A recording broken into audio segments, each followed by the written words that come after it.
नमस्कार, मैं हूं नीलू। तो नसरल्ला की मौत के बाद अब लगातार टेंशन जो है वो बरकरार है। कई कमांडर हिजबुल्लाह के मारे गए हैं और अब ये कहा जा रहा है कि हिजबुल्लाह भी चुप बैठने वाला नहीं है। नए कमांडर की खोज जरूर की जा रही है, लेकिन दूसरी तरफ इजराइल को कैसे मारना है, नेस्तनाबूद करना है, ये भी वो प्लान करने की तैयारी में इस वक्त दिखाई दे रहा है। क्या है आगे की उसकी रणनीति, बातचीत करने के लिए मयंक मेरे साथ जुड़ गए हैं। मयंक, नसरल्ला की मौत के बाद टेंशन बरकरार है, कहा यह जा रहा है ईरान अपनी तरफ से तैयारी कर रहा है, लेकिन हिजबुल्लाह भी चुप बैठने वालों में से नहीं है। आगे आने वाले एक आध दो दिन में कोई बड़ा स्ट्राइक हो सकता है, इसके लिए कोई खास रणनीति बनाई जा रही है। क्या है वो रणनीति, बताइए। देखिए, बिल्कुल ठीक कहा आपने। सबसे पहले हम आपको बताएं कि बीती रात इजराइल में क्या हुआ है। देखिए, इजराइल और जो प्रॉक्सीज हैं ईरान की, इनके बीच में आर पार की लड़ाई छिड़ गई है। हमने अपने पिछले वीडियो में बताया था आपको कि हम 48 घंटे में या अगले 2-3 दिन में कुछ बड़ा हो सकता है, और देखिए वही हुआ। अब हम आपको बताते हैं कि किस तरह से हिजबुल्लाह जो है वो लगातार इजराइल के ऊपर पलटवार कर रहा है। अगर हम बीती रात की बात करें तो हिजबुल्लाह ने 35 रॉकेट्स उत्तरी इजराइल के अलग अलग ठिकानों पर लॉन्च किए हैं, जिसमें से कई सारे रॉकेट्स इजराइल के ऊपर गिरे भी हैं। कई इलाकों में, रिहायशी इलाकों में कई जगह से धुआं और आग की लपटें उठती दिखी हैं। तो देखिए, कई सारे रॉकेट्स जो इजराइल का कहना है कि जो आयरन डोम सिस्टम है इसने उसको हवा में तबाह कर दिए, लेकिन ऐसा कहा जा रहा है कि जो कि हिजबुल्लाह की तरफ से भी कहा गया है कि कई सारे रॉकेट्स उत्तरी इजराइल में कई रिहायशी इलाकों पर भी गिरे हैं। लेकिन एक बड़ी गौर करने वाली बात यह है कि एक बार फिर बैलिस्टिक मिसाइल से हमला हुआ है। हाँ। देखिए, ये एक बड़ी बात है। अगर इतना सब होने के बाद भी हिजबुल्लाह की तरफ से बैलिस्टिक मिसाइल से अटैक होता है तो ये निश्चित रूप से एक बड़ी बात है। और जैसा कि इजरायली फोर्सेस की तरफ से कहा गया है कि उन्होंने जो आयरन डोम सिस्टम है उसने इसको डिटेक्ट कर दिया और बैलिस्टिक मिसाइल गिर नहीं पाई। लेकिन फिर भी हिजबुल्लाह के पास देखिए, इतने लगातार अटैक इजराइल कर रहा है। नसरल्ला की मौत हो चुकी है, तमाम जितने बड़े कमांडर्स हैं वो एक के बाद एक सबको जो है इजराइल की तरफ से मारा जा चुका है। लेकिन उसके बाद भी अभी भी हिजबुल्लाह जो है वो लगातार रॉकेट्स फायर कर रहा है, तो अब नए मिसाइल फायर कमांडर कर की रहा है। बात कर रहे हैं कि नए कमांडर बनाए जाएंगे, उनको लेकर इस वक्त चल रहा है, कई सारे नाम आ रहे हैं, उसके बारे में भी जरा हमारे दर्शकों को बताइए। और साथ ही साथ जो ट्रिपल एच पर प्रहार की तैयारी इजराइल कर रहा है, जैसे हमास हो गया, हिजबुल्लाह और हुती, लगातार इजराइल की तरफ से भी प्रहार हो ही रहा है, मयंक, रुक नहीं रहा है। देखिए, ऐसा कहा जा रहा है, जो सूत्र बता रहे हैं कि नसरल्ला की मौत के बाद ईरान में एक बड़ी बैठक हुई है।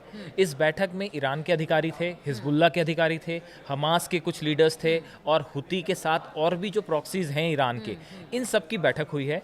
जिस बैठक में विस्तार से ये प्लानिंग की गई है कि इजराइल को अब कैसे जवाब देना है, इजराइल पर कब अटैक किया जाएगा, कैसे अटैक किया जाएगा, कौन सा प्रॉक्सी किस जगह अटैक करेगा, ये भी ऐसा बताया जाता है कि इस बैठक में इसमें चर्चा हुई है, जो कि सोशल मीडिया पे जिस तरह की चर्चाएं इस बारे में और जैसी न्यूज़ सोर्सेज बताते हैं। तो एक बैठक हुई जिसमें पूरी प्लानिंग की गई है कि किस तरह से इजराइल को निशाना बनाया जाए।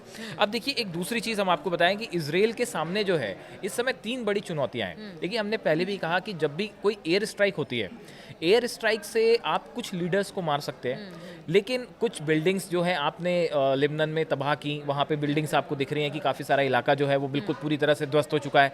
लेकिन जब तक आपका ग्राउंड अटैक नहीं होगा तब तक आप पूरी तरह से हिजबुल्लाह को ख़त्म नहीं कर सकते, ऐसा कुछ एक्सपर्ट्स का कहना है। देखिए, इसीलिए इजराइल के सामने 3 बड़ी चुनौतियां हैं। एक तो सबसे बड़ी ये है कि हिजबुल्लाह के पास अब भी बड़ी संख्या में हथियार मौजूद हैं, और इजराइल का भी ये कहना है कि हिजबुल्लाह इन हथियारों का इस्तेमाल कर सकता है। ये भी सुनने को आ रहा था कि इजराइल शायद लेबनान के बॉर्डर के अंदर दाखिल होगा, मयंक, लेकिन ऐसा कुछ नहीं हुआ।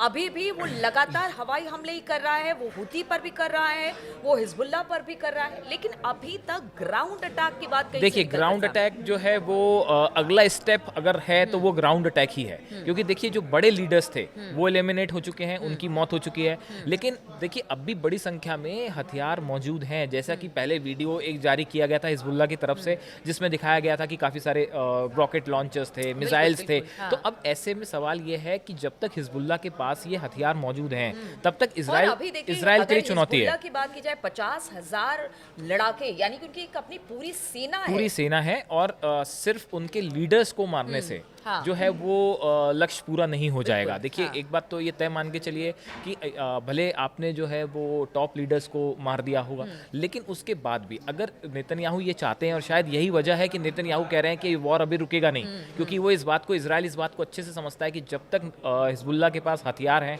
जब तक उनके लड़ाके मौजूद हैं, तब तक ये युद्ध लगातार जारी ठीक रहेगा। है मयंक, जैसे 21 दिनों का युद्ध विराम की बात हो रही थी, यूएन में भी हमने देखा, लेकिन नेतन्याहू ने कहा कि नहीं, हम किसी तरह का युद्ध विराम, क्योंकि वो समझते हैं कि अभी हमने जो डैमेज किया अगर उसको कंटिन्यू ना किया जाए तो एक बार फिर से हिजबुल्लाह सर उठा सकता है। शायद यही वजह है कि वो 21 बिल्कुल दिनों का बिल्कुल, हाँ युद्ध विराम नहीं बिल्कुल, चाहते। आईडीएफ की तरफ से भी ये साफ बोल दिया गया है, नेतन्याहू की तरफ से भी बोला गया है कि ये युद्ध अभी किसी भी हालत में रुकेगा नहीं। और इसकी बड़ी वजह भी यही है कि देखिए हिजबुल्लाह के नसरल्ला, भले उनकी मौत हो गई हो, उनके लीडर्स नहीं है, लेकिन हिजबुल्लाह के पास हथियार हैं। वो हथियार कहाँ हैं? उनके लड़ाके बड़ी संख्या में अब भी मौजूद हैं। वो कब अगला कदम उठाएंगे, कब अटैक होगा, ये अभी भी साफ नहीं है। बिल्कुल, मेरी कुछ डिफेंस एक्सपर्ट से भी बात हो रही थी, अब भारत के ही हैं, उन्होंने भी कहा कि देखिए ऐसा है कि हिजबुल्लाह को कम आंकना ठीक नहीं है, क्योंकि हिजबुल्लाह के पास अभी भी फोर्सेस हैं, हिजबुल्लाह के पास अभी भी हथियार हैं, और जो नेतन्याहू है वो यही चाहते हैं कि उसको पूरी तरह से नेस्तनाबूद किया जाए, हिजबुल्लाह को खत्म किया जाए। लेकिन इसके बावजूद भी आने वाले एकाध दिन बहुत टेंशन भरे हैं। देखिए ईरान, कुछ बड़ा हो सकता बिल्कुल है देखिए हिजबुल्लाह ईरान की तरफ से साफ कर दिया गया है कि जितने प्रॉक्सीज हैं ईरान के, वो सब हिजबुल्लाह के साथ खड़े हैं और इजराइल को पछताने पर मजबूर किया जाएगा। ये बयान जो है वो ईरान की तरफ से जारी किया गया है।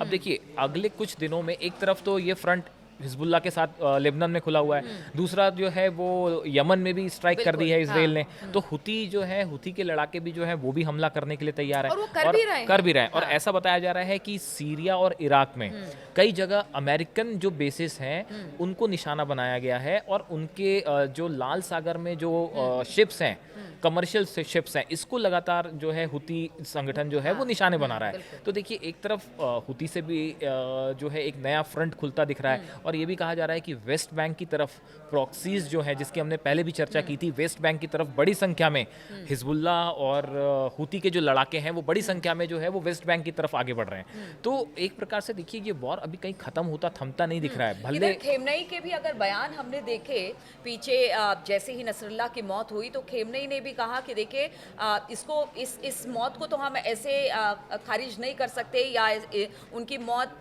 बिल्कुल ऐसे कि जाया नहीं जाएगी, उसका बदला हम लेंगे। खेमनेई भी अपनी तरफ से बहुत सारे बयान दे रहे हैं। इधर ईरान भी एक तरह से कह लीजिए कि अब उसको फ्रंट फुट पे खेलना होगा, जिस तरह से हमला हुआ है नसरुल्लाह पर। तो कई लोग ऐसा भी कह रहे हैं कि देखिए अगर ईरान चाहता भी, इजराइल यही कि ईरान अब डायरेक्ट वॉर में उतरे ताकि उसको भी निशाना बनाया जा सके। देखिए ईरान के जो राष्ट्रपति हैं पेजेश्कियान, इनकी तरफ से एक बयान आया है कि अब सबको एकजुट होना चाहिए और लेबनान को युद्ध में अकेला नहीं छोड़ा जा सकता। तो ये ईरान की तरफ से देखिए स्टैंड क्लियर है। और दूसरी तरफ आप एक बात देखें कि जो रूस के प्रधानमंत्री हैं वो आज मिखाइल पिशुस्टिन, वो आज जो है ईरान के दौरे पे हैं और वो ईरान के राष्ट्रपति से मुलाकात कर रहे हैं। देखिए ये बड़ी बात है, रूस के प्रधानमंत्री का इन हालात में ईरान जाना, ईरान के राष्ट्रपति से मुलाकात करना। इस बैठक में कहा जाता है कि आगे क्या रुख रहेगा ईरान का इस पूरे क्षेत्र में युद्ध को लेकर, ये तय होगा। हमने देखा कि नसरुल्लाह की मौत के बाद पूरे वर्ल्ड वाइड, मतलब पूरी दुनिया भर में इसको लेकर हर एक देश ने अपनी कई आशंकाएं जताई है, और ये कहा है कि इस तरह के हमले ठीक नहीं है, इससे मध्य पूर्व के हालात और बिगड़ सकते हैं। यानी चाहे वो रूस हो, चीन हो, ताइवान हो, या फिर चाइना हो, या बाकी छोटी छोटी कंट्रीज हैं, सबने इस पर रिएक्शन दिया। यानी सबकी नजरें हैं कि अगर यहाँ से हालात बिगड़ते हैं तो पूरी दुनिया के लिए ठीक नहीं होगा। देखिए अब इसके युद्ध के बाद पहले हमास हो गया, फिर लेबनान हो गया, हुती से भी लगातार इजराइल ने हमले शुरू कर दिए हैं। अब अगला स्टेप क्या इजराइल वर्सेस ईरान युद्ध होने वाला है? पूरी दुनिया की नजर अब सिर्फ इस बात पे टिकी हुई है, क्या इजराइल का अगला निशाना ईरान है? अगर ये ईरान वर्सेस इजराइल का युद्ध होता है, अगला हमला अगर ईरान पे होता है, तो फिर आप एक बात मान के चलिए, जैसे कि जो बाइडन कह रहे थे कि ये खाड़ी युद्ध की तरह एक नया युद्ध शुरू हो जाएगा। और अगर ईरान पे हमला होता है तो फिर ये सिर्फ ईरान और इजराइल की लड़ाई नहीं रहेगी, ये अमेरिका वर्सेस रूस की भी लड़ाई हो जाएगी।